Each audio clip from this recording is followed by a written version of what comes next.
this wonderful milestone in your adult lives. Adult, I don't know. Sometimes. The simple and small wedding on June 22nd at St. Thomas Aquinas in Toronto was a beautiful and touching ceremony. It was a simple family affair. I think there were 25 of us from both sides, so it was wonderful.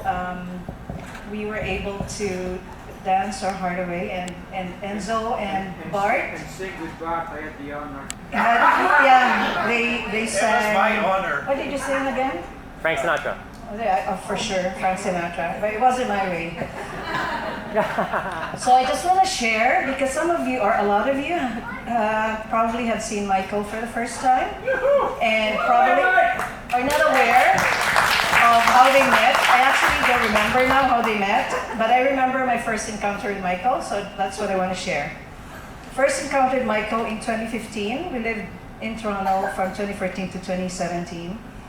And when I met him, it was a beautiful Sunday morning, and we usually go to St. Patrick's Church, which is a national shrine of perpetual help in Canada. We usually go there on Sundays. So we were on our way to pick up Carla. So we had to do a pit stop to pick up Carla at this brewery in Ossington. Before lunch, brewery. Anyway, as with any time when we pick up Paolo or Carla through their grade school, high school, and senior high, they didn't have cell phones, so you better be at the spot where we say you should be, right? So if you're in front of a school, then you should be in front of the school.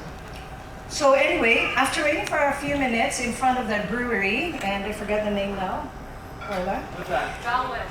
Okay, whatever. Okay. After a few minutes, Carla didn't show up. So what do? Of course, I called her, and she said she was on her way down. And so I waited another few minutes. I was still in the car, and she was still a no-show.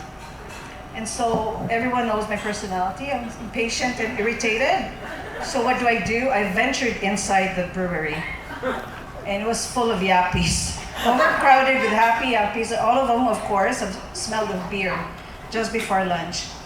So I didn't find her at ground level, and then I found out there was a second level. So of course, I didn't find her at ground level. I went up a flight of stairs and found her chatting with this blonde guy who was sitting on a chair. First I thought he was tall, but then, sorry Mike. I assumed that he was one of the friends she hangs out with. And I didn't care who saw me, and if he saw me, but I marched in and called Carla using my irritated mom voice and called her attention more than once to my wrist, where a watch should have been. It's time to go, right? And of course I showed my face, which wasn't pleased. And Carla just smiled impishly because she knew that I was mad. I didn't say hi or hello to the blonde guy. I just noticed though that he had blue eyes. And Carla told me later that he was the one she was dating. I just shrugged it off and said, oh well, you should have showed up at the corner on time. So that night I thought to myself that I hope I didn't drive Michael away. If he turns out to be a nice guy who would be good for Carla and to Carla, I'd hate to be the one who'd, put a stop to that hookup.